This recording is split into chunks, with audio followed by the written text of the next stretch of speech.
کتنا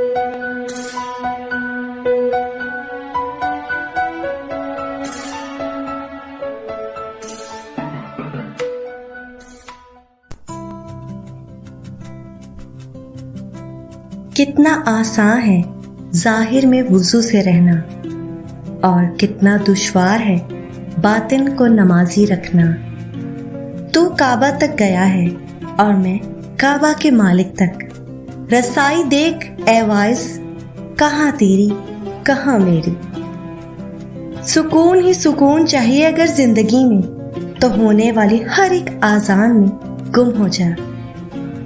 پوچھا مشکل میں رہتا ہوں، کہا آسان کر ڈالو، کہ جس کی چاہ زیادہ ہو وہی قربان کر ڈالو۔ عقل والے تیری دنیا میں پریشان رہے، عشق والے تجھے ہر رنگ میں پہچان گئے۔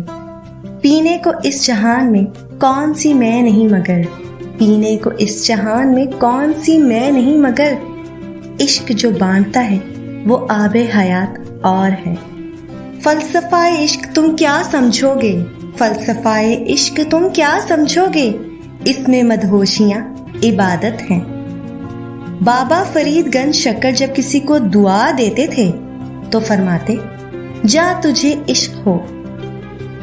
راہ بڑی سیدھی ہے، راہ بڑی سیدھی ہے، موڑ تو سارے من کے ہیں۔ ہو جائے گا وہ بھی جو تو چاہتا ہے، پہلے خدا کی چاہ میں تو گم ہو جا۔ جو خمار ہے تیرے عشق کا، جو خمار ہے تیرے عشق کا، اسے موت کیسے فنا کرے، وہ تو پہلے موت سے مر گیا، تیرے عشق میں جو جیا کرے۔ عشق کی زبان دل ہے، عشق کو صرف دل کی آنکھوں سے دیکھا جا سکتا ہے، اور صرف دل ہی اسے سن اور چکھ سکتا ہے۔ انسان عقل کی تخلیق نہیں، عشق کی تخلیق ہے۔ جو تیری راہ میں گم ہو وہی پا جائے تجھے، سر جو سولی پہ چڑھائے وہی سردار بنے۔ یا اللہ دل صرف تجھ سے ہے وابستہ، جو تو نہ ہو تو بس یہ ایک عمارت ہے خستہ۔ تیرے سوا تیری اس کائنات میں کیا ہے، جلا کے دیکھ لیا، دل بجھا کے دیکھ لیا۔ یا اللہ دل صرف تجھ سے ہے وابستہ، جو تو نہ ہو تو، جو تو نہ ہو تو بس یہ ایک عمارت ہے خستہ۔ عارف کا دل ہر وقت دنیا کے خیالات سے بے خبر رہتا ہے۔ عشق کرنا ہے تو پھر چاک گریباں کر لے، ہوش والوں سے کہاں رقص جنوں ہوتا ہے۔ جب تو مجاز سے دھوکے کھا چکے ہو تو سمجھ لے کہ تو عشق حقیقی کے لیے پیدا کیا گیا ہے۔ شادی ہونا، اولاد ہونا دنیاوی زندگی کا حصہ ہے، کوئی اعزاز یا کمال نہیں، اور جن کا مقدر نہیں انہیں محروم اور بد نصیب کہنا جہالت ہے۔ کیونکہ اگر یہ محرومی اور بد نصیبی ہے یا کوئی اعزاز کی بات ہے تو کیسے ممکن تھا کہ اللہ کائنات کی افضل ترین عورتوں کو اس سے نہ نوازتا، امیر المومنین حضرت عائشہ رضی اللہ تعالی عنہ کو اولاد نہ دیتا، اور حضرت مریم علیہ السلام جیسی پاک دامن ہستی کی شادی نہ کرواتا، اور اولاد ان کے ہاں بھی ہو جاتی ہے جو ذاتی ہوتے ہیں۔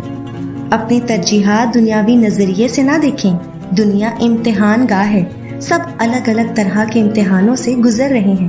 کمال یہ ہے کہ آپ اللہ کے کتنے قریب ہیں۔ عورت بھی بڑی بے بس ہے، کوئی اس پر انتظار ٹھونستا نہیں، لیکن اس کی روح میں انتظار ہے۔ شاید وہ اس لیے راہ تکتی ہے کہ کوئی اس کا ہاتھ پکڑ کر اسے واپس جنت میں لے جائے۔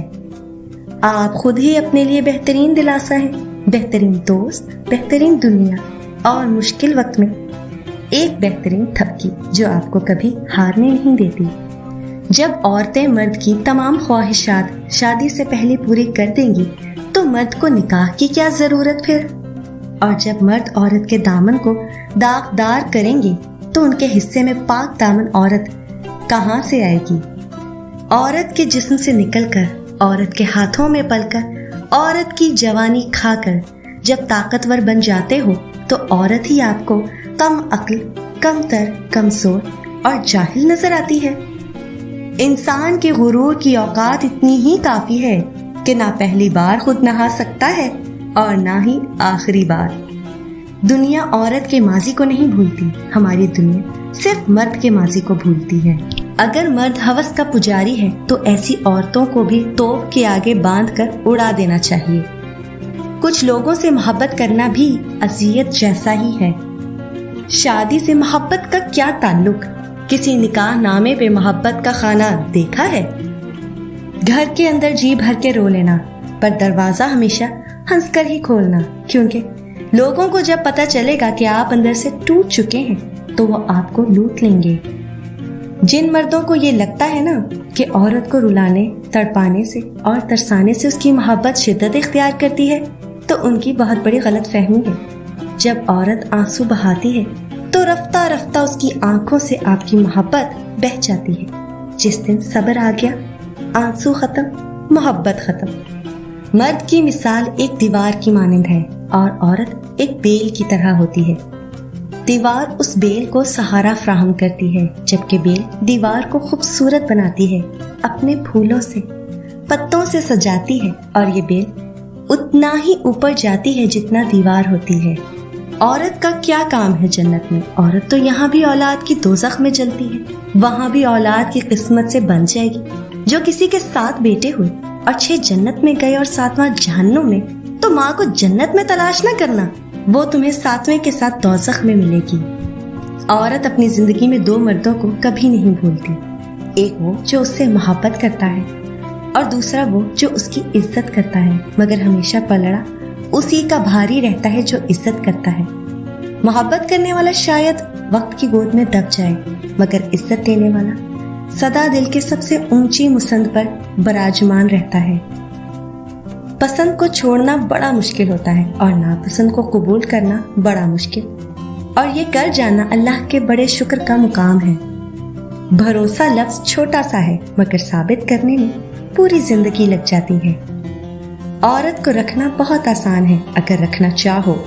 مردانگی یہ نہیں کہتی کہ کتنے پھنسا سکتے ہو، بلکہ مردانگی یہ ہے کہ ایک کے ساتھ کتنا نباہ کر سکتے ہو۔ مرد اگر یہ چاہتا ہے کہ وہ عورت کے دل سے کبھی نہ اترے تو اسے چاہیے بیوی کی عزت کرے، تنہائی میں بھی اور دنیا کے سامنے بھی۔ کسی کی خوبی بیان کرنی ہو ہم لوگوں کو سانپ سونگھ جاتا ہے، خامی بیان کرنی ہو تو گونگوں کے منہ میں بھی زبان آ جاتی ہے۔ محبت کرتے وقت بڑے بڑے دعوے کیے جاتے ہیں، مگر جب ساتھ دینے کی باری آتی ہے تو مجبوری کا رونا رو دیا جاتا ہے، پھر چاہے وہ عورت ہو یا مرد۔ رشتے اور راستے تب ختم ہونا شروع ہو جاتے ہیں جب پاؤں نہیں دل تھک جاتے ہیں۔ عزت تو سب کو ہی چاہیے، لیکن لوگ واپس دینا بھول جاتے ہیں۔